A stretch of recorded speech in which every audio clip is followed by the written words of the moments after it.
All right, I'm going to start this a little differently. Tell all your friends, I think Troubled Stateside, Glassjaw Worship and Tribute, and The Devil and God Are Raging Inside Me. That'll make sense later. I have no idea what you're talking about. Yeah, that'll make sense later. That'll make sense later. Hey, Anthony, how you doing, man? We're back. Podioslave Podcast. What's up? I'm good, man. I'm always good. And that is, I say this, that is not a canned answer. I am not tonight, genuinely always good. And tonight's no exception. I'm great. It's kind of late night, right? It's 10 p.m. It is 10 p.m. East Coast.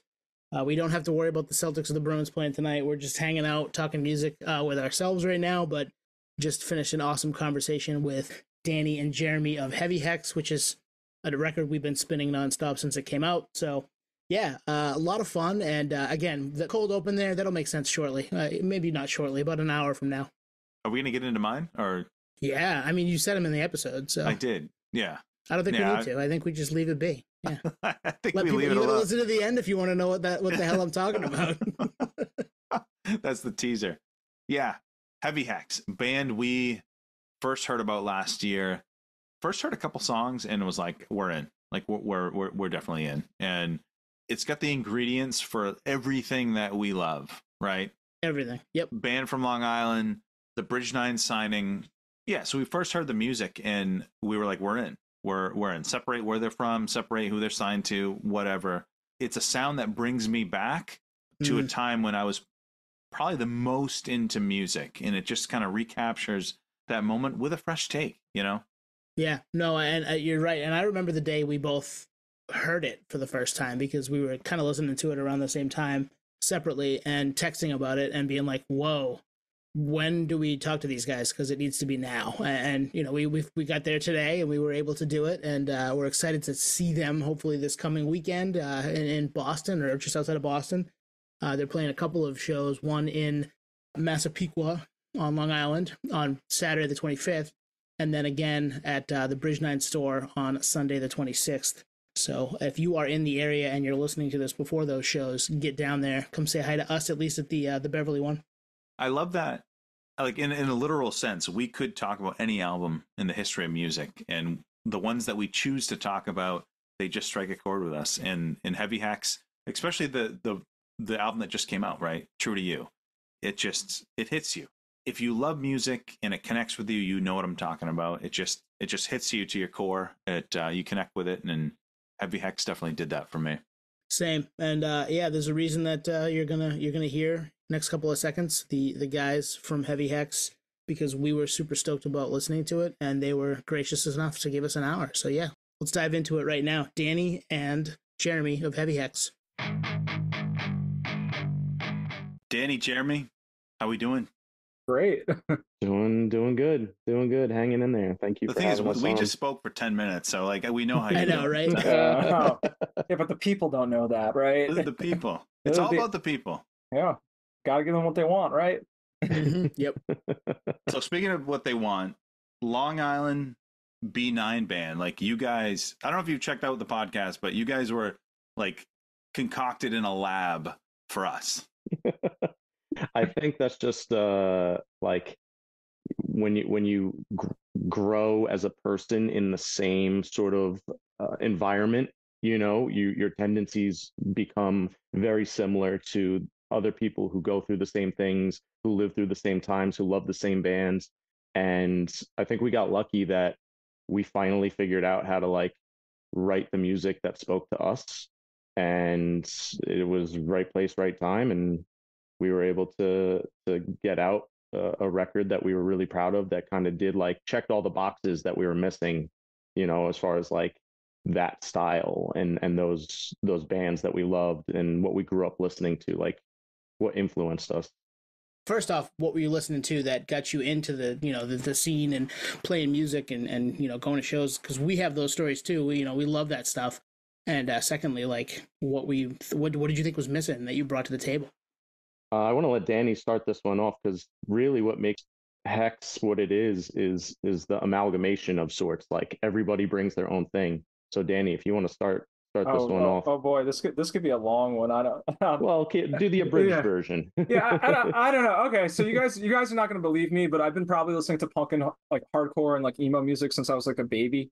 Like I think like first grade is when I started to really start finding bands. I mean, I started with, like a band like Linkin Park, and then by like second grade, I would be asking my parents to buy me "Sing the Sorrow" by AFI, and like I kind of went through that, I guess, journey. I would find all the Hot Topic emo bands, and then I'll find the real emo bands. And by like high school, I'm listening to hardcore bands like Backtrack and Have Heart because all my friends are getting into it and showing it to me, and that's how I find out about Bridge Nine.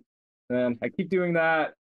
Somehow I meet Jeremy along the way, and I'm like, let's start a band that sounds like these, like, I guess, post-hardcore emo bands that we really like, at least from my perspective, bands like Half Heart and Title Fight, but also like more emo stuff like Hey Mercedes, Knapsack, and the like. And somehow we end up with what you guys are listening to now, which is that Heavy Hex record. So that's the rapid It version. makes sense. Like all those Yeah. bands, you put that in a blender, it's heavy hex in that world for sure. Yeah. I think it's an interesting combination of things because so Danny brings a bit of the new school to it. Like he said, he got into a lot of stuff when he was really young because it was available to him. I'm probably I'm like 9 years older than you, Danny. So Are you? yeah, somewhere in that range. So for me, growing up, it wasn't really the same. I had to struggle a bit. It wasn't as simple to figure out bands. You had to look inside CD jackets to see who those bands were looking up to kind of figure out the next band you wanted to find. And you struggled. You went to I remember being young and trying to find Refused songs to fan the flames of discontent. I wanted the CD because I had heard it, but I didn't know what it looked like. So I'm flipping through their entire discography trying to find that record and ended up buying Shape the Punk to Come because I had no idea. Changed my life, probably for the better. And I continued down that same path that Danny did, finding different hardcore bands. I was very lucky to have people in my life when I was in high school who would just show up and give me records, like day to day, be like, here, check this band out, and hand me a CD. Here's Floor Punch. Here's Death Threat. Here's Verse. Here's Have Heart. And being able to go see bands like that when I was in high school really changed kind of my outlook. And I feel like as the progression went, and Danny and I decided to start playing music together, we first started dabbling with like what was really on the forefront of what we were listening to, like really relevant to the time. And then I think over the time, we just kind of let our guard down and instead just played what came naturally instead. And since we both had this like large, collection of music that we had followed over the years, it just became this big melting pot of like all of our favorite artists. And we would borrow things from this artist, and just like, sometimes you listen to a song and you hear 10 million different things that you think that song could have done that it never did. And I think with Heavy Hex, it's our chance to like do all the things we wish we heard, and all of our influences just kind of come out in that. You know what I mean? That we can't help but write the music that we're writing. It's very much like the songs write themselves. And I think that makes it feel so much more natural for us to just be like, yeah, this is the next part that comes. Oh, and after that, this is the next part that comes. You just hear it ahead of time. You don't have to like struggle through it at all. Kind of just happens. I love that because like Tony and I are not musicians, so I'll speak for myself though, but like when I listen to a band and the song goes in a direction that I would have expected something different, I don't know what would be better. And I equate it to like as a podcast, if I listen to other podcasts, I'm like, I would have asked a different question there. I would have dug deeper into that. And I can only equate that's what it is for you guys. Like you're listening to a song, you're like, I would have taken this direction, and I can actually execute on it, Yeah, I mean, I don't know if it a lot of times like we really love what we're hearing, and it just kind of inspires us to do similar things. I hate that statement. It's like, oh, good artists borrow, great artists steal. It's not you're never trying to take from other artists. But if you can't help but be inspired by other artists, then, it's going to show itself. Like, I mean, Danny, you could probably list 10 bands that someone has come up to you and said, "Oh, you know what you guys sound like to me?" And then you're like, "Yeah, well, that makes a ton of sense because Yeah. I really love that band."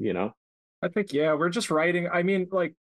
From my perspective, I always see it this way. Like, I've been listening to this type of music my entire life at this point. It's like all I know. So like when I'm writing, or like Jeremy's showing me a riff, or we're working as a band on stuff, and I hear something that doesn't make sense, I'm like, that doesn't make sense. We're writing music that like we like, and at the end of the day, that's what it comes down to. Like every part to us feels like it just comes natural from like, oh, this makes Sure. sense. Like, oh, that makes sense. Like your brain is just like, oh, that's the lead that should be there. Uh-huh. Yeah, especially on Long Island, like we have such a rich history of music on Long Island, and you never set off thinking like we're gonna sound like a Long Island band. But at this point, it's kind of like I can finally hear like the bits and pieces of Long Island in our music that truthfully I don't think I recognized when we were writing it.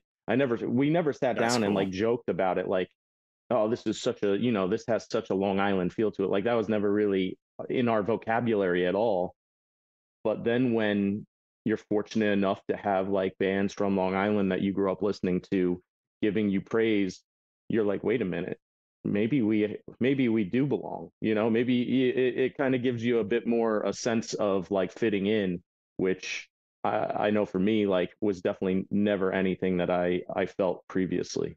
Yeah, I mean, obviously, just creating, you guys are probably just like, let's get together, let's make some music. You find each other, you form as a band, 3-4 years ago. But to have put this record out, a couple of weeks back now, and have everybody come out of the woodwork, I feel like we've seen a lot of people, and we've been some of those people because we love it, and be like, these Yeah, guys yeah. are cool. Yeah, check this out. Like, you really should be listening to this brand new record. How did you guys end up forming? How did you guys come together? So it really started with me asking Jeremy to play guitar in a band. I was trying to start a different band originally. Like I think it was going to be like a shoegaze band or something like that. We started writing one song, and then our guitarist left. He didn't have time to do it. My buddy left, and I was like, hey, like I know a guy.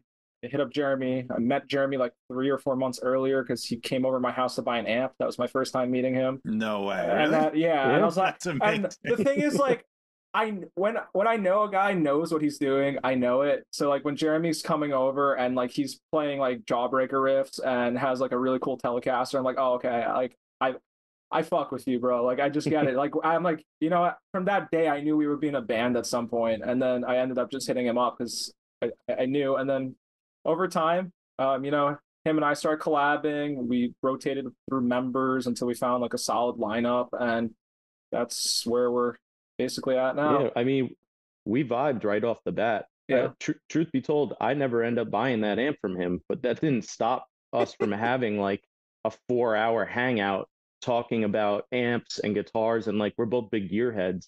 So what started out as like almost like a Craigslist interaction, if you will, like This is amazing. it turned into like a friendship where we both bonded over like gear and buying gear, selling gear, and like really liking all things guitar.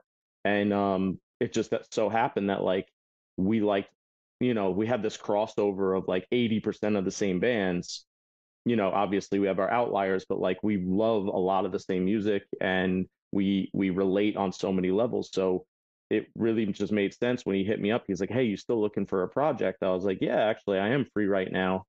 We started jamming, like you said, and then once we had like a lineup, I had played in a band with Dave, our vocalist, previously, and he had always been a guitarist vocalist. And I hit him up and I was like, "Listen, do you want to try just doing vocals in a band? Would you ever consider that?" And he really was not about it. he Oh he wow. he didn't. He was like, I don't know, maybe. That's kind of weird for me. Like, what do I do with my hands?" Kind of thought like.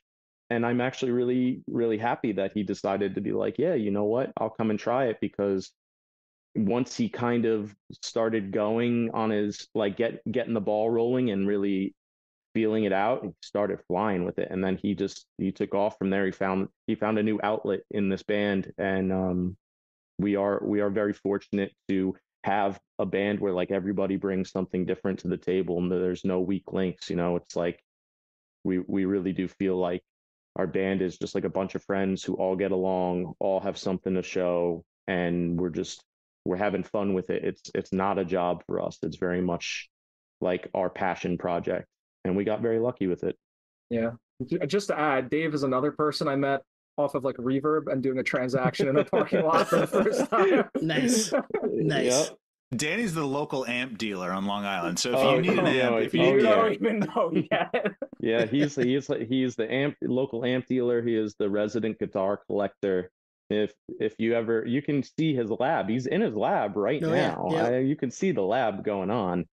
And again, that's a big thing. We both bonded over like amp repair and electronics and just our love of gear, and it seemed like we were just going to have fun with it. And we'll get to the B9 story in a bit, I'm sure, but things have been we've been very fortunate, and we don't take it for granted. I think we look at our fortunate scenario here in having the backing that we have at this point, and we are very thankful for it. Yeah. We see it as a dream come true, honestly. When you grow up listening to bands on Bridge 9, obviously, like being able to put a record out and hold it in your hands and it's got the B9 logo on it, like it's huge for it's us. wild. Oh yeah. That's very cool. Yeah, it's very weird. Like, I mean, I know Jeremy has been in bands before, and I've been in bands before, and like, we had our like, little local success or whatever you want to call it. But having this record out, it's a weird feeling being on the other side, if you know what I mean. Like seeing people tweet about your band, because like I was the guy who would tweet about the bands. I would be the guy who was like, oh, I'm gonna listen to this record like 5 times today. And then seeing like actually other people doing that and they're doing it to your band is like interesting and like awesome. Well, it gives you that push and Yeah. lets you know like maybe all the hard work that you've put in is not going unnoticed. And if other people are relating to the music the way that you related to it, maybe you're onto something. Maybe you shouldn't stop. Maybe you should keep going and keep putting music out, because there are other people out there who will find something in it, like you found in all the things that you've listened to that really spoke to you. I mean, I know you guys have probably had this 100 times in your life where you hear a record for the first time and it just clicks. And you're just like, you know what? Like, this is my band. This is it for me right now. And then you play it. Was true to you. It was true to Yeah, it was you guys. Yeah. It was. No way. No. But no, no. we did that recently with that. Yes, but we've done that a million times. You're right. It's very easy to do when you're looking for it, and to be able to have you put a record on and have it click initially, which I think, Anthony, I'm speaking for you, but I know for us when we first heard it, we were like, wow, we got to talk to these guys. Like, we gotta find out a way to get them on the pod, because we dig the music, and that's really the point of us doing this all the time, is having people like you guys on to tell the story of the band. Well, we appreciate you having us on. This is definitely, it's fun for us. It takes what we're doing and gives it a sense of purpose. So we are very appreciative. So I got to know, because if I heard so-and-so's jamming with so-and-so, if I had $1 for every time I heard that, I'd be rich. And oftentimes it just never goes anywhere. So something clicked early on. So what early on where you guys were like, I actually want to pursue this, right? Because like, we were catching up with you guys earlier. Like you guys have careers and stuff. You don't have to do this. So what was it early on that clicked for you guys? I think it really comes down to like, I think like 2 things, and Jeremy could correct me if I'm wrong. I think the first thing was going back to that first time Jeremy like started joining this project I was working on. We already started like out of nowhere, like the song Pensive started to come together. So it's like, okay, we're actually able to have chemistry and write music. But the second thing is, it's really just like people in this band are hungry. We have like the work ethic. Like I'm anywhere in life, it doesn't have to be music, but everything I do in life, I try to go 200% and try to be like the best I can at it, and always try to grow and improve. And with music, it's the same thing. Like with all my bands, I want to go as far as I can. And I think with Hex, what ended up happening is the people who joined the band had that mutual feeling. where it's not like I'm the only one who has to, be like, hey guys, we gotta get merch going. Oh, we have to go do this. Oh, we have to go. It's like, no, everyone, like, this is like the first time I've been in a band where like everyone is like trying to do things, and like not to shit on my old bands or anything like that, but like, like everyone's hungry. And I think how Dave says it a lot of times in interviews, it's like the guy who's like doing, like, wanting to do the most in every band kind of found each other and started a band. And that's how it feels like, because like maybe like I'm focusing with Jeremy a lot on like the early writing of the songs, while maybe someone else is focusing on merch, artwork, and design. So like we're all just pushing each other and making sure that this machine is always moving. It's not on one person. So I think that's really what makes Hex such a unit, is because we are a unit, we are a team, we are brothers, like, doing this every day. Definitely a collaboration, and it takes a little bit from everybody to get things done, and we all have faith in each other, I think, which is different than, again, not to speak ill of any other bands that we played in the past, but I think we all kind of felt like we could lean on each other in this band. Like, if any one person doesn't have the capacity to pursue something at that time, somebody else will pick up the slack. And so you end up with this momentum where, like, it's like pushing a freaking bobsled. Like, it's a full team. If somebody isn't pushing as hard, that's okay for that time. Like, someone else will pick up the slack. We'll all keep the cart rolling, and we're going to continue to make progress, even if someone doesn't have, the extra time to get it done. And I think that is part of what, Dave says all the time, that Danny mentioned, where it's like a team of all-stars, if you will. Everybody, this is like the hand-picked people from different bands that never really had anything crazy happen to the band, because maybe certain forces kept them down. Now you take members from each of those bands that really want it the most, and you put them all on the same team, and you get this new beast that, everybody seems to know how to have each other's back, and how to keep things moving, even when, normally in our old bands maybe things slowed down or crawled. So, and you're in a place, Long Island, that is just rich with musicians, rich with that scene especially, but also just generally speaking, musicians. Does it ever feel like it might be a disadvantage because there's just so many people that are awesome coming from where you guys are coming from? Alex from Crime and Stereo said that to us, so we wanted to ask another band from that area, like, is it a disadvantage that everybody is sick? Because everybody is sick. I wanna make a comment, Danny, that I think you'll appreciate. Okay. It's actually a Kendrick quote. Oh, I'm in. We're so in. And I believe he said, I want to see all my homies get up. I don't care if they get there first. And Nice. I kind of feel like we have a pretty great scene here on Long Island. It's better than it's ever been, because, like, for me, at least growing up, it definitely felt a little segregated, and then at times, a little exclusive. But right now I feel like it's very inclusive. And yeah, there is a ton of awesome artists all at the same time.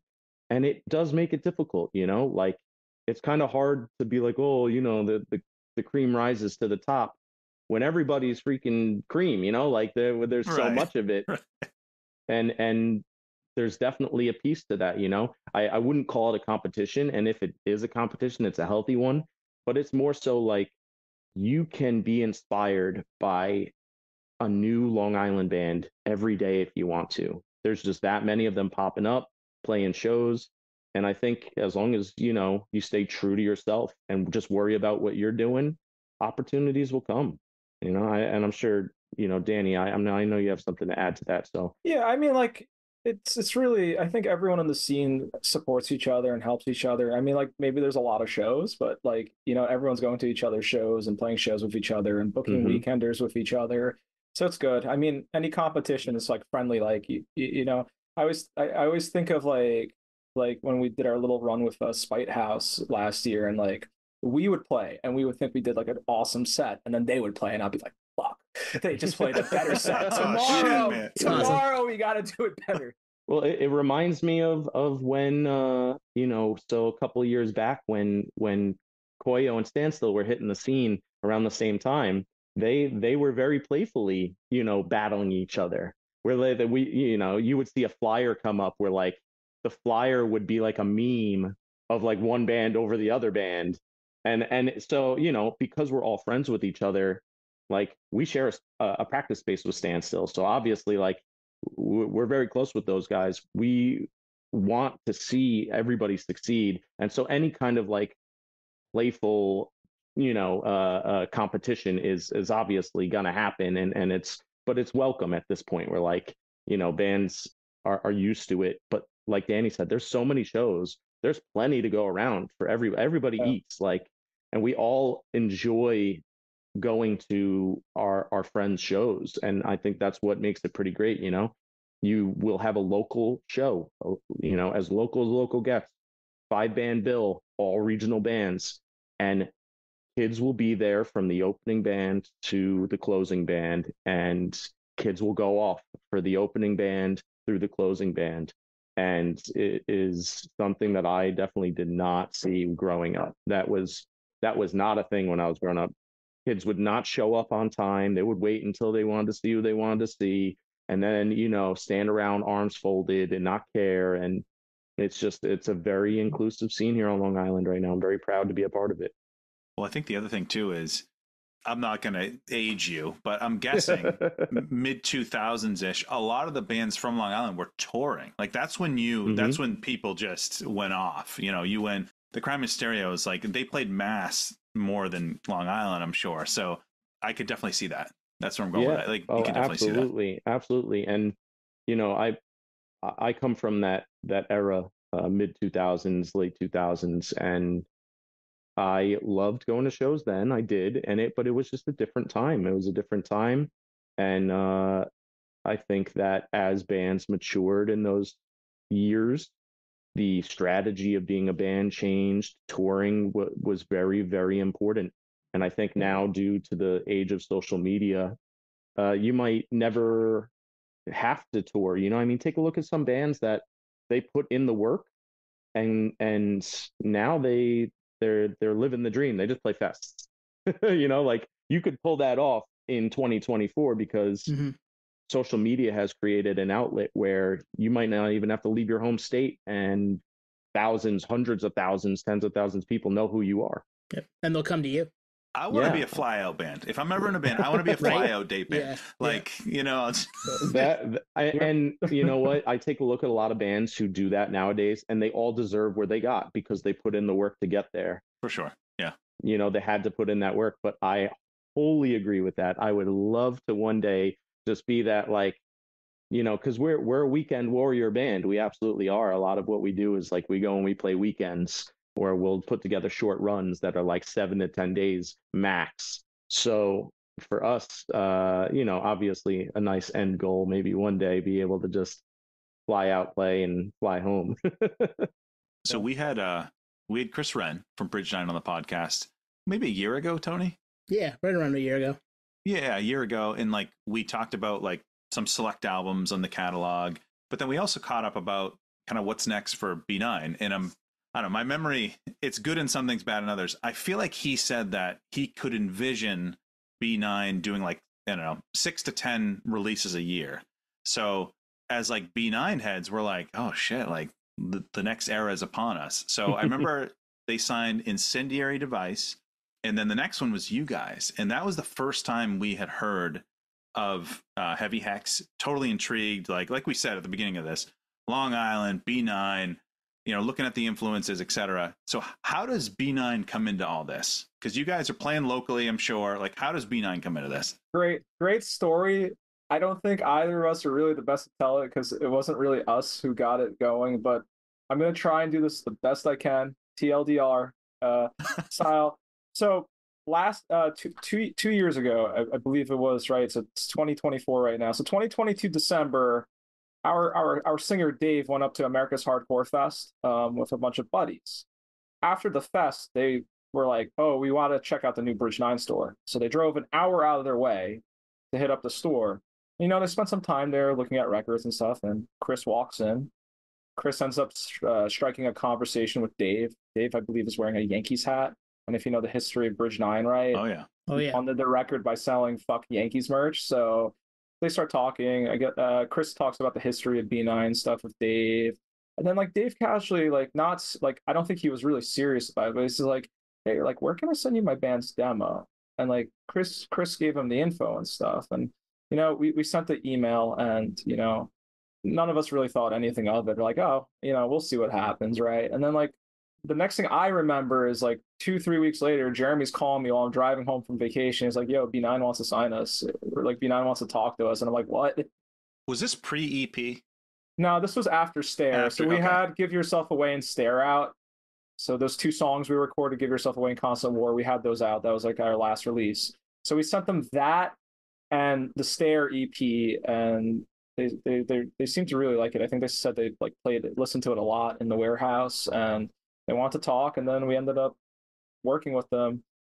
We weren't even like planning to write a record, like a full length yet. We were just writing some songs at the time, and somehow we were like January found out like, oh, this is happening, and by July we're in the studio with Jay. Wow, that's amazing. Yeah. I think Chris had just talked about actually doing the record with these guys with Roll Call. Oh yeah. That was a big detail. Oh, that's right. Yeah. And he had said like, oh yeah, the last band that I just did something with is from New York. It's weird that I'm a Boston label and I keep doing stuff with bands from New York. And that I think that's why Dave was like, so where do I send my demo? Not, and we didn't think anything of it. We really didn't. Yeah. It's for starters, I think Chris has mentioned, even I've heard him say that like he has never signed a band off a demo. Yeah, he has. And so for us, we kind of went into it just kind of knowing like, all right, that's kind of cool that we send a demo. And it wasn't even a demo. Like I remember Dave being like, we need to put together some sort of press kit, like something. Like we don't have anything. We're just like, we had never done anything like that before. So like we just threw together like an email real quick with like the EP that we had done and a couple singles and some like, some photos and whatever we had. And then, yeah, we didn't hear anything for a month, like Danny said. And we were like, that's it.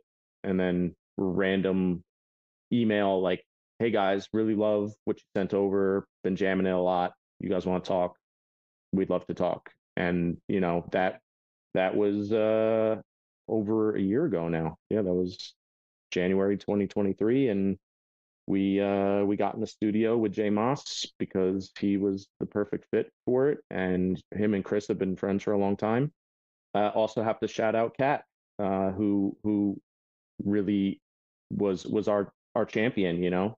She has been such a huge part in putting this record together with Chris, the 2 of them tag teaming everything in this release, making sure that every little thing, every little detail was there, dotting all the I's, crossing the T's, and making sure that like us as a new band felt like we were supported, which I think was really big, because they hadn't signed a new band in a very long time, as far as we knew.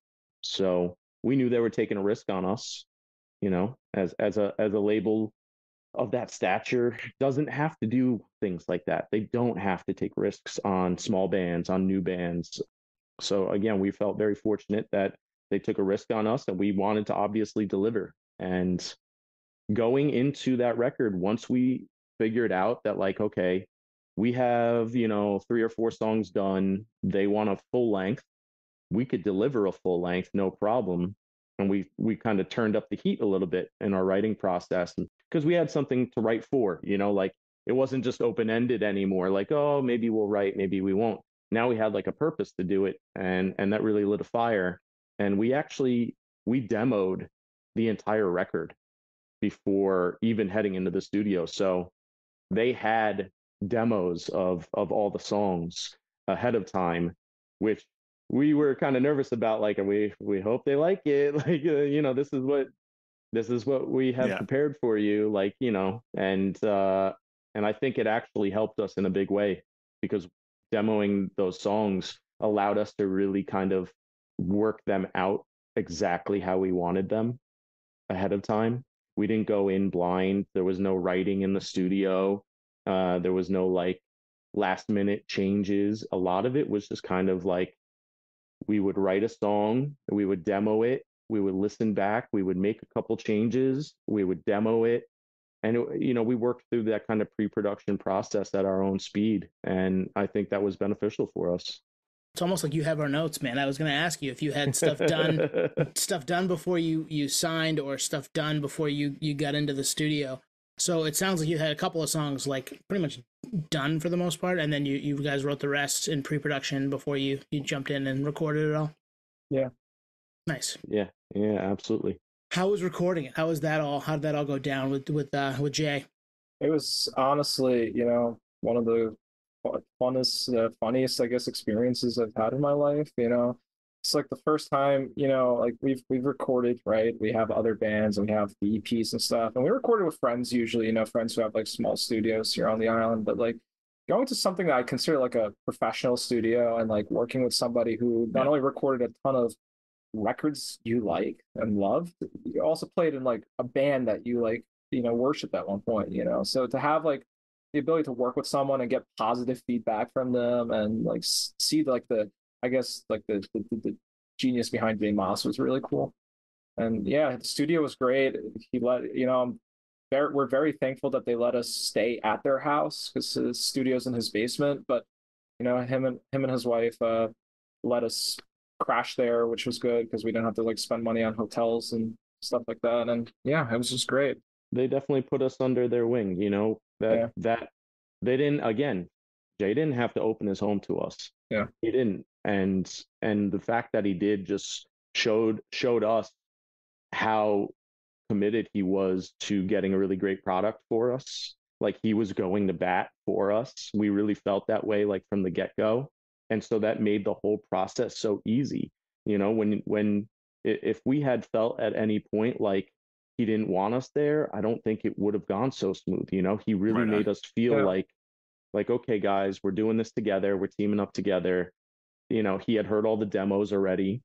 And obviously, as a producer, he's going to put on his producer hat on occasion and make suggestions and tweak some little things here and there. And going into the process, we trusted him 150% because we knew A, what he was capable of, B, what his mind does already, and C, what his sonic capabilities were. So there was never any questioning his opinion, and I feel like if we had gone in with an engineer maybe we didn't know, or somebody or a producer we hadn't known, there could have been some little bits of animosity or resentment or questioning of opinions, like, well, this is what we want and you want something different. But we didn't have any of that because I think we all respected his body of work, and it just made that whole thing so easy.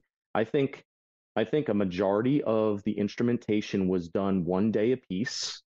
Like drums, 10 songs, one day, done. Rhythm guitars, 10 songs, one day, done. Lead guitars, 10 songs, one day, done. Bass, 10 songs, one day, done. And then, obviously you should never do that with vocals, especially when you're screaming.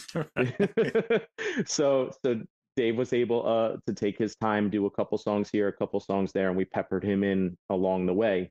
But he also flew through his stuff because, and I don't want to speak for him because I know obviously he had his own trials and tribulations in doing the record, but I think every time we laid something down, we would just look around at each other and be like, yeah, that's it. Like, done. Next. What are we doing next? It felt right start to finish. Yeah, I think we finished even a day early. I don't remember, but it was smooth. Yeah. Yeah, I mean, we were able to do a lot of listening back, like active listening, and really make sure, because you don't want to, like, when you're in a different state recording a record, you don't want to be home and be like, crap, I really wish I did this. Yeah. Geez, you guys are like a case study because you got the lineup. Getting the line, I've never been in a band, but getting the lineup, I feel like is the most important. It's like, your spouse or your wife. Like you got to get that right. If you don't get that right, Yeah, the rest is fucked. The rest is fucked. So you get the lineup right. You link up with Bridge 9. You guys grew up listening to them. You link up with Jay Moss. It was all meant to be. And I was thinking about this as you guys were talking. To me, Heavy Hex, if you think about maybe peak Bridge 9, Cruel Hand, Polar Bear Club, Have Heart, Defeater, like post that era, I feel like this is where Chris maybe could have gone, like the Heavy Hex sound. So it's all kind of meant to be. I don't know. All those bands were so big for us. I Yeah. can't tell you it, as I only speaking for myself here. Polar Bear Club was and still is probably one of my top 5 bands of all time. I went to a small college in upstate New York, and Polar Bear Club, when they were first starting up, they're Syracuse, Rochester guys. When they were first starting up, they would come play my college. Like they had just had the demo, and they would play in a classroom at my college. That's so sick. And I was lucky enough to meet Chris Brown and chat with him a bit and learn a thing or two from him. But I always felt, as I listened to their music, blown away by their creativity. And I never thought that it would rub off on me in a way that allowed me to share maybe what I had. Because you never think of yourself as a creative person when you are doing any sort of creative thing, For sure. Some people get there eventually when you have tons of praise, but like when you're just starting out, the first step at being good at anything is being really bad at it first. So Yep. can relate and confirm.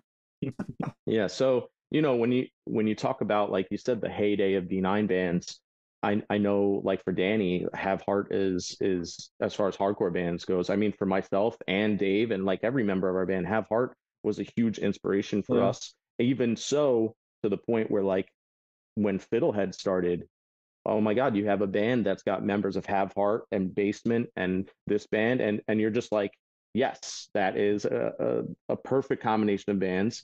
And they also have been a large influence on us just because like we love everything that Pat touches. All right, so let's talk the album. Like Tony, when did we first hear the album? It was, I feel like months ago. It feels like a while. It feels like we've lived with it for most of the year, but it also feels like I just listened to it for the first time yesterday. You know what I mean? Like it's one of those, like, this is fresh. I'm excited about it. It's got all kinds of different things that I vibe with. I know you, Anthony, as well. But yeah, it feels like we've had it for a little while, but at the same time, like it just came out. It did just come out for you guys, for the world. But yeah. Yeah, it's like, it's aggressive, it's melodic. I don't know if you guys feel the same way, but there's this like sense of like urgency and kind of fleetingness throughout the album where I'm on the edge of my seat. And actually, I'll be honest with you, like I listen to it at work and I'm like, all right, I need to like pause work and I need to like kind of soak this in. So I don't know. It's tough to describe. If you've heard the album, you know what I'm talking about. But was there any sense of like when you approach the album with a certain mantra or vibe, or there was a mantra? I don't want to cut you off, Danny. I'm going to say the one mantra that we had the entire time was every song's got to have something new. We weren't in, they all have a theme. They all sound like Heavy Hex, but like you can't just regurgitate the same parts over and over. That's easy. And we didn't want to take the easy way out. Danny, if you want to continue that. No, that's a good point. I was going to just say we're just a punk band. We want to write fast, quick, aggressive songs, or at least that's where I come from. I think the interesting thing about like our band, even like during writing, right, is like a song could start one way from like an idea, like maybe I'll bring something from like a melodic emo thing because I listen to a lot of like emo and screamo more so, and then Jeremy will put his flair in, but then like Dave, who I think has a lot more like tries to put a lot more like traditional hardcore influence into the band, will put that in, and then somehow you get this sound where it's like, oh, you kind of have like, I think like these like melodic, like very like melodic leads over like basic like like the hardcore style, and maybe that's the urgency, right? You have those fast drums, those fast parts, but then you have like also this whole like beautiful undertone, I guess. I'm not good at describing this. No, there's something to be said about this idea that like, all of us in the band are big cinema fans, and cinema has a way of moving people like invoking human emotion pretty well. Like you could be watching something and even if you're not an empathetic person, you're feeling what's going on, you're relating to something you're seeing and hearing. And I think like when we write, we want to write fast parts. We love punk. We want to write fast. We want to strum the hell out of our guitars. Like maybe that's the mantra. Like, I just want to strum my guitar. Basically, like that's where it starts. But then we can't help but kind of put the emotion in it because of that appreciation for all things that evoke human emotion. Like this idea that like, what feeling do you get when you hear the part? What does it do for you? Does it do something for you? And I think a lot of times when like Danny will write a lead on something, if we have any comments for it, it's because he pulled something out of us. You know, like if we're ever constructing something or making comments on like, if I bring a riff and Danny's like, well, that sounds cool, but have you thought about like this? It's because he's hearing something in it that maybe I didn't. And he's helping to now maybe make me see what he's hearing, or vice versa. I love to say this about the writing process. I feel like I don't personally feel like I am an extremely creative person, but I'm very good at helping others be creative. And I feel like, so like when I look at Danny and his process, I feel like Danny's got this crazy raw talent, and it's so Danny's raw. shaking his head. Danny's shaking his head, guys. He's got to let me finish this. Let me finish this, because I feel like it's important. Danny's got a crazy amount of raw talent, and sometimes he has trouble pointing it in a direction because it's so much. It's just oozing out of him. He'll write 15 leads on the same part and maybe be like, well, I don't know which one I like.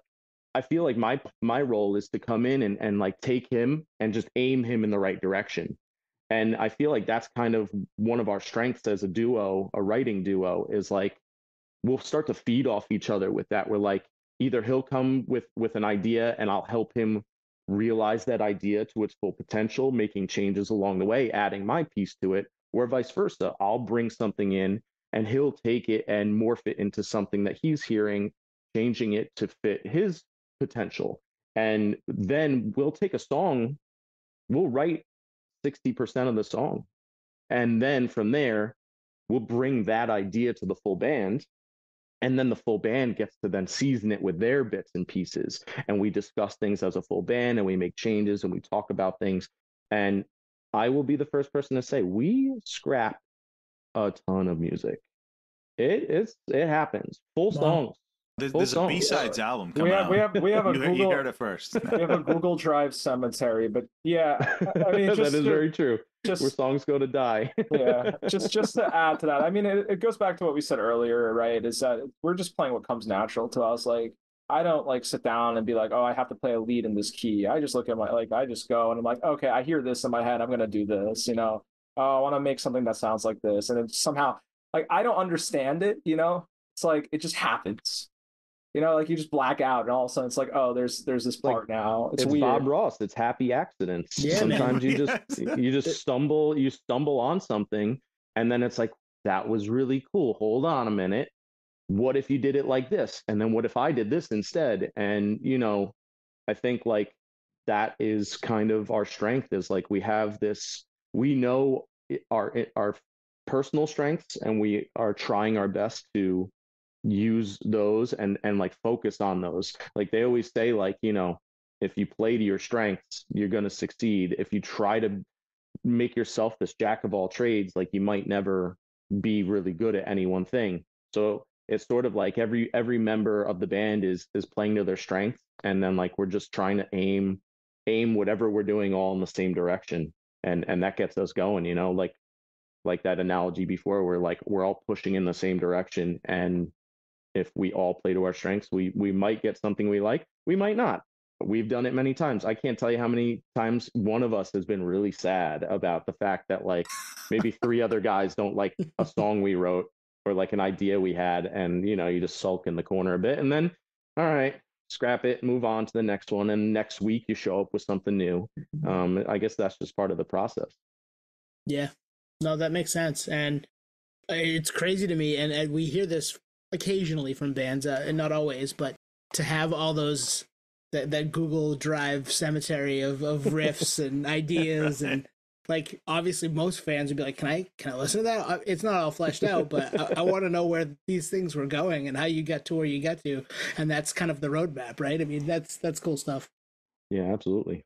So if Heavy Hex next week has in their IG bio the Bob Ross of aggressive music, you can thank us for that.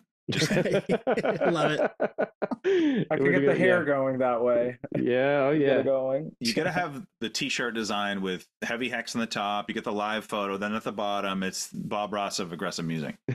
I know I would take that. You know, he's a very relaxing guy. I love Bob Ross, and I don't know if a Heavy Hex show would feel that way, but you know what? Maybe it can. You know. Hey, you know what? Art is subjective, and so wait, right? That's the right way to say it? You know, there are so many pieces to the puzzle, and I think sometimes, if I'm being real, like we take it for granted, and I think that is a problem of ours on occasion. Is like we get in our own heads. I know I do. I get in my own head sometimes, and I take it for granted, like all the good stuff that we have, you know. But I think at the end of the day, like we're also appreciative of where we are because you know we all have day jobs, we all have, if you will, careers. Like we never really thought music was going to take us anywhere other than just being a hobby, but now at least we're lucky enough to be able to connect with other people with the music, and it's not just you know playing by ourselves. Now we get to enjoy it and share it with other people, and I think at the end of the day, being able to relate to other people musically gives us purpose. We're big album sequence nerds. We're big. Okay. How do you guys put the puzzle together? Was there a bunch of different iterations of it, or did it all just kind of slot together the way you wanted to from the jump? It was like I think the first sequence of track lists we had after recording was like 95% of the way there, and then I think we moved a song or two around. I think when I come to writing, and I love when albums do this, is when songs go into songs, and I love when an album flows. So I know when we were writing this record, like we knew that, or at least I knew, Asymmetry is track one. You know, You Can't Stay Here is track two. You Can't Stay Here was written to be track number two. You know, Every Thought of You was written to be the closer. You know, we definitely felt that out, right? We engineer were like, it. You know. we were like, yo, we need a closer on this record. We hadn't written the closer yet, and we were like, what could be a great closer? And I believe Falling was very close to being the closer. Yeah. We felt like it just had this drive, this power, this sort of like emotion to it. And you know, I think the only upset, Danny, correct me if I'm wrong, I think the only upset was Glare slotting down to third. And that's honestly, I fought for that. I thought Glare was a sleeper track. And it wasn't really, I think it's one of the more, if you will, palatable songs of ours, where it's kind of like a little bit more friendly. It is, yeah. And you know, it's just very traditional in so many ways, but I felt like it just had that thing to it. It had that whatever, that unspoken thing to it, where I was like, man, that's a sleeper track. That's a good track. That, you know, that's got to go earlier. And I somehow convinced these guys to let me put it earlier on the record. So I was all for it with you. I think putting like a song that's a little bit different. I'm not gonna say it's too different, right? Because they're all kind of the Heavy Hex flavor, but like that song being up front, I thought would be cool because if this is like your first time checking out the record, you're not just gonna hear straight like D-beat hardcore stuff the entire way through. You get that diversity early on. You're like, oh, okay, like this band could do other stuff, you know? And maybe that song would sit with people, you know, differently than maybe going from You Can't Stay Here into that, and then going back into like True to You, where it's just DB, you know? So yeah. And two of the tracks on the record were tracks that we had written earlier. And we had, if you will, I wouldn't call them demos, but we had recorded them and released them as just like quick little singles the summer before. And so knowing that we wanted really badly to incorporate those tracks on this record, which was stuff that we actually had talked about with Chris and Kat, the idea of re-recording these two songs that we had previously and bringing them onto this record, giving them the sonic quality that they deserved. They really did deserve to be re-recorded and fully fleshed out, fully realized. And I think then, Danny, you could probably answer this better than me. We didn't want to group them together. Yeah, we did but not. We also, you know, like we had been so attached to Constant War always flowing into Give Yourself Away. And so we had to kind of like figure out how to break them up, but not to a point where it was like you could tell we were stretching them to opposite ends of the earth, so to say. Yeah. I mean, we worked it out, and I mean, like I even remember. I know we put Worthwhile as track 6 because that is the start of side B, and I think Jeremy was really about that song starting track B, and I agreed with Nice. him on that because like you flip the record over and then it goes fuck on, and then it just goes Yeah. like straight in, I love that shit. Like This, this is music nerdery porn right now. I fucking love it. So we did an episode like 3 years ago called Track 1 Side 1, or Track 1 Side 1. We need to do another episode Side 2 Track 1 because there's some bangers and it was intentional with the good bands. Like they had that in mind, the real nerds. So especially you guys right now with all the vinyl and coming back or having been back now for a little while. You have to get up off the couch, you have to flip it over, you have to put the needle down and have it hit you again, and you want to have the right track there, right? I mean, you have to have the right track there. Yeah, exactly. Yeah.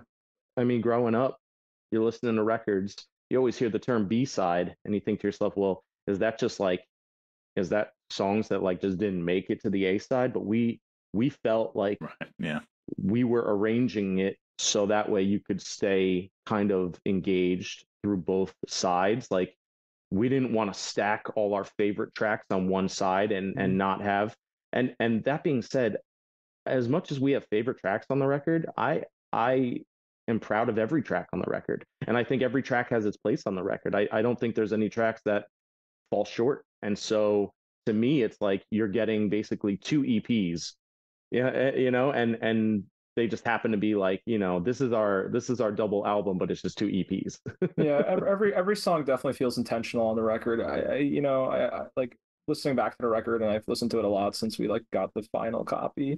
I'm like, like, oh, this song rules. Oh, this song rules. Not one song I'm on there. I'm like, oh, why did we record this? Why did we do this? So you're proud of your work, man. That's awesome. We're intentional with every move we make, I guess. I mean, I think it comes down to all the time we spent prepping for it. Because if there was a song that we felt fell short, maybe we wouldn't have recorded it. We could have gone in with 9. We could have gone. I mean, because really, we did kind of approach this with 20, and then we just were scrapping songs along the way. We just didn't, and maybe some bands do it differently, where they like hold on to a track a little longer and see if maybe it will work itself out eventually, or maybe if we keep working on it, something will come of it. But at the end of the day, it was just like, these are the winners. These are the ones we really like. Everyone agreed upon them. Nobody really hated anything. And we, obviously each of us have our parts on the record that we're like not super confident in. And I think that's just any musician in general is going to have some sort of, confidence concerns on parts that they're maybe not totally sure of themselves. But I think as people hear the record and as we get to talk about it with more people, things that maybe I might not love on a record, maybe my mind gets changed when somebody tells me what it did for them. Maybe then I realize like, maybe that part really was meant to be there. I couldn't hear it at first, but like maybe it might take someone else convincing me that it makes a difference and it should be there. Well, we love the album. Like the second we heard it, we were in love with it. And separate where you guys are from and the label, like the music speaks for itself. And you guys have some record release shows coming up, right? Yes. So if you're listening to this when this episode drops, there's still a chance for you to check out these shows. Saturday, May 25th on Long Island. Is it Massapequa? Yeah, it's Massapequa VFW. All right, I got it right. It's like we're from Maine, and everyone butchers Maine towns. Oh. Yeah, for sure. No, you got it right. We're very lucky that spots that you book at come and go on Long Island like crazy. They're. I mean, I'm sure Danny could list off 15 that are gone at this point that we're here and we're huge. And as of the last couple of years, the Massapequa VFW has been allowing shows to happen there, and it has become, a staple. I mean, even you think about it, how many VFWs over the years have done shows on Long Island? I saw in 2023, I got to see Silent Majority at the Massapequa VFW. Like, nice. So we know the venue, and we've never stepped foot on Long Island. Like right. I've seen video. Yeah, Steve Levy, and is it Steve Levy or Steve Levy? He posts. Levy. He posts photos from there, and like we know about the venue. Like it's crazy. Power of the internet. Exactly, and when we were talking with John Scanlon about putting together the shows, we had a couple other options that we were considering. And, booking shows is not the easiest thing in the world. You have to deal with competing shows. You have to deal with other things being booked. You have to deal with venues not being available. And we got very lucky where we were able to set this up, the VFW, and have all our friends play it. Like that's part of the fun. So we had the Spite House guys coming down from Canada to play the gig, our good buddies. We have Dead Last on the gig. Again, more friends of ours, great hardcore band. We have Last Laugh playing the gig, another friends of ours, great hardcore band, and High Reach, who are a newer band, and they're just awesome, incredible, and friends of ours. And there might be another secret or two that happens at the show. I'm not missing anyone, Danny, am I? No, I think if there is another one, that is a secret that will be announced. Danny's like, I don't know about it. Danny's like, who are you talking about? He's playing coy. And this is Saturday, May 25th for anyone. Yes. Yeah, Memorial Day weekend. So I know a lot of people have 3-day weekends. So no excuses. Come on. Again, if you're listening to this when it drops or a couple days before, get on that. And if you're in our area, you're coming up to Bridge 9. We're gonna drive down, hopefully from Southern Maine, to see you guys at the Bridge 9 store on the 26th. That's Sunday night. Of that. Yeah, that's gonna be awesome. Hyped about that. I honestly just want to do another shout out for Chris and Kat. They've been the best, the best people you could possibly want to work with when you're in a band. Have no negatives, like legit, like 10 out of 10. So I just want to shout them out. Absolutely. They've been tremendously helpful and supportive, and they gave us a chance when potentially, it might not have happened. Right place, right time, very serendipitous for us. And we were just happy that we could take advantage of the opportunity and be able to play music. Like that's what this is all about at the end of the day, just us being able to play music and write music and have fun. And the Long Island music scene and everything that's going on with it right now is so much fun to be a part of. There are shows every freaking weekend on Long Island. I encourage y'all to come down, hang out for a little bit, catch some shows on Long Island, because you won't, it just seems like they don't miss a beat, and shout out John Scanlon for being the king of Long Island hardcore. He has made sure to bring all the bands that you want to see locally, and also be able to take care of all the bands on Long Island and make sure everybody has a place. So thank you, John. Is he LIHC shows on IG? Yes. Yep. Yeah, we follow them, and I'm like, yeah, motherfuckers. Like, I'm like, also Miles to Go, I think is the other portion of his booking. Miles to Go is his booking company, and also he also plays in some really good hardcore bands, Dead Last being one of them. So definitely check out Dead Last. Yeah. Scheme Hardcore. Yeah, we that's the whole thing. Sure, we play melodic hardcore, but we love to get down on traditional hardcore, metallic hardcore. We like our emo, we like our screamo, we like punk, we like metal, we like I feel like each member of the band has their different offshoot of what they're into. And again, that's just like, we're lucky. That's what makes us us, is like, we're not trying to be any one thing. We're just like doing what we want to do, and whatever it sounds like, it's like, we can't help what it sounds like. It just is. So, Tony, you down with me for one more quick question, and I'll preface it here. Yes. Oh. All right, since you mentioned all those genres. More importantly, are you guys down with it, Jeremy? Yeah, of course. Yeah, I told you, I got 5 hours. We can make this an extra long one. I'm tracking. I am tracking the hockey game right now because it's a playoff game. It's not going so well, right? Well, I don't want to say nothing right now. I'm not gonna say nothing. Let's keep going, baby. I'm in. I'm in right now. Rangers are back up. Oh, okay. Yeah. So very surprising to me. When the interview started, they were not up. All right, what do you got? All right. Since you guys mentioned all those genres, you guys are from Long Island. We asked this question when we had the Koyo guys on, and I'm gonna preface this. You have 1 minute to answer, because this could be a whole episode. Okay. What are your Rushmore Long Island albums? Not bands, albums. Danny, do you want to go first or second? I mean, we could go back and back. My number Let's one pick is like the easiest answer, but everything else I have to like. so call it out. Call it out. Okay, Let's hit them. okay, let's do it. Number one would be On the Might of Princess Sirens. I have that Okay. record literally tattooed on me. One of my favorite bands of all time. It's valid. I think number two's got to be Life of a Spectator. I think that's got to be number two. I think that did a lot for us. All right, let's hit number three. Let's hit number three here.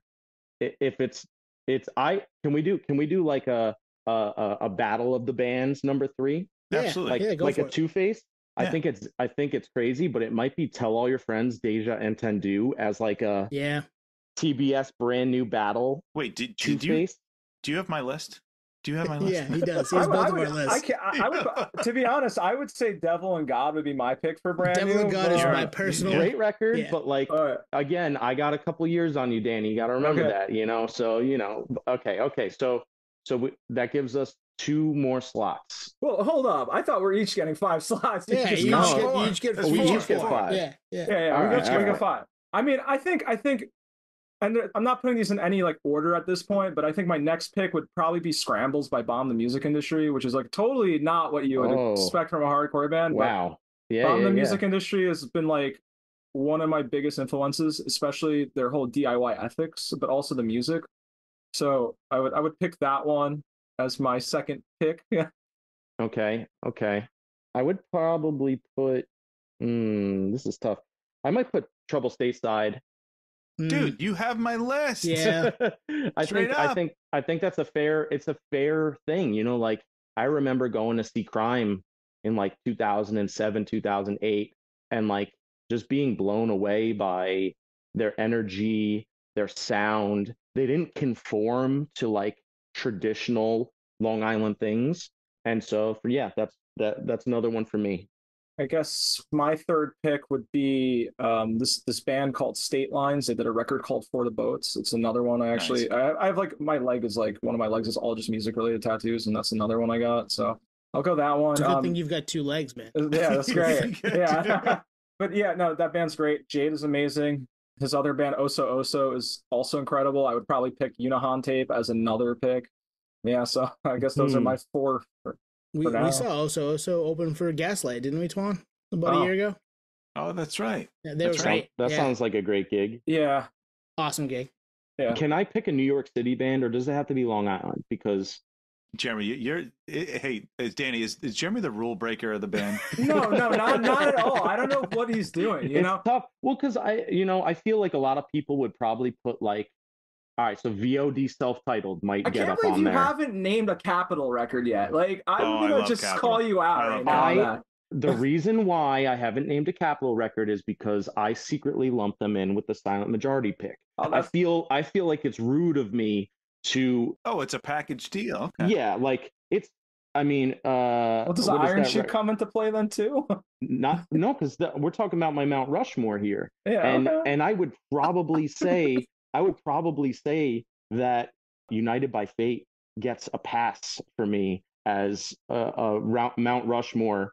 They just get that pass that New York City band, Rival Schools, just pulled it in because for influences, at least pulling me, like I'm just outside the depths of like I said, VOD. It was a little earlier than me, so I wouldn't want to put them on. I think Capitol is a fantastic band that, falls right in that category with Silent Majority. But then, I have a soft spot for the real melodic stuff. I think that's why HEAVYHEX isn't so towards modern hardcore and traditional hardcore, is because Danny and I really both come from a place where like we really love melodic music.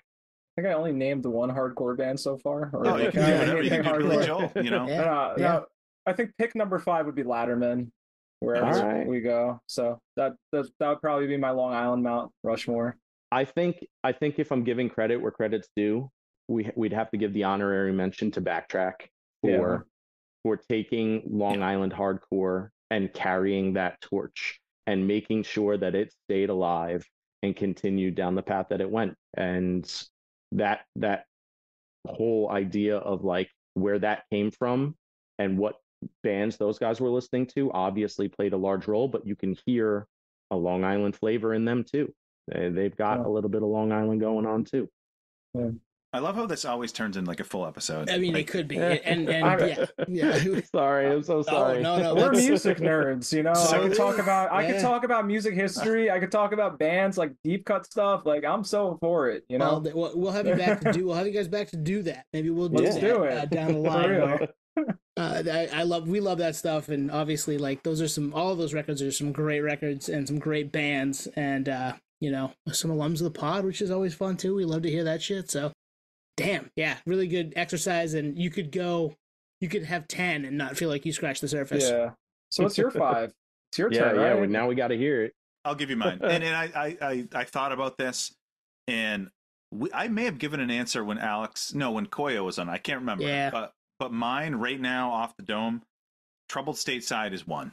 That's clear runner. yeah. That's Chicago Bulls 96, whatever. Okay. 2 is Glassjaw Worship and Tribute. Oh my God! How did we miss that? How did we? We're the miss same that? person, Jeremy. Oh And my 3 God. is Life of a Spectator, Silent Majority. Okay. And I shit you not, today I'm driving my kids home from daycare, and I was like, 4, if it's allowed, is Tell Your Friends in Deja. Like it's their 4A, 4B. Yep. Yeah, absolutely. 2 peas in a pod. They battled. Let them battle. And the battle was amazing. Yeah. I love Devil and God. I'm with you. I'm with you, Danny. I love the follow-up TBS record more, where you want to be. Like, Yeah, like another great record. Next generation. I'm kicking myself over Worship and Tribute. I can't tell you how long that stayed in my CD player when I was younger, and I remember when they did a couple anniversary shows at Irving Plaza, and I think they were at like midnight. They were like midnight shows, and I screamed my heart out. I went to those shows and I sang every word. Definitely will always be a place in my heart for Glassjaw. Thank you, Glassjaw. Worship and Tribute, you deserve a place on the mount. So thank you for bringing that up. Absolutely. All right, we could do that forever. We want to thank you guys. We want people to know where they can find you. At HEAVYHEX LI, right, on most of the socials. Yeah, I believe so. And then your shows this coming week. If you're listening to this, on the day it comes out or the next day, shows this weekend. If you're in the Long Island area, get down there. If you're in the Beverly, Mass area, get there. You might see Anthony and I as well. And I'll be wearing Red Sox gear. Sorry, guys. It is what it is. I'm a Yankees fan. Yeah. But yeah, we really appreciate you guys' time, and we love the record, and we want more and more people to hear it. Well, we can't thank you enough for having us on. This has definitely been a blast, and we're stoked that you dig the record, and obviously we want people to hear it and hear what they have to say about it. Yeah, awesome. Likewise. I mean, really appreciate it. Yeah, we had a blast. Hopefully we can do this again sometime. Yeah, we gotta talk music next time. Like no heavy hex combo, just straight music chat. If you ever do an episode where you have just guest commentators pop in to give a hot take, we're there. Let us know. We do that. We do that a lot. Those. Yeah. Cool. Yeah. Well, thanks, boys. Thanks, Thank guys. you very much. Thank you. Thank you for listening to Podioslave. We are at Podioslave on Twitter, Instagram, TikTok, all of the places that you can find us on social media. Facebook, Podioslave Podcast. YouTube, Podioslave Podcast there. Email us at podioslavepodcast@gmail.com. And hey, if you want to become a supporter, click on the link at the bottom of the episode and give us $1, give us $5. It keeps the lights on, keeps us going. We really appreciate that stuff. Thank you.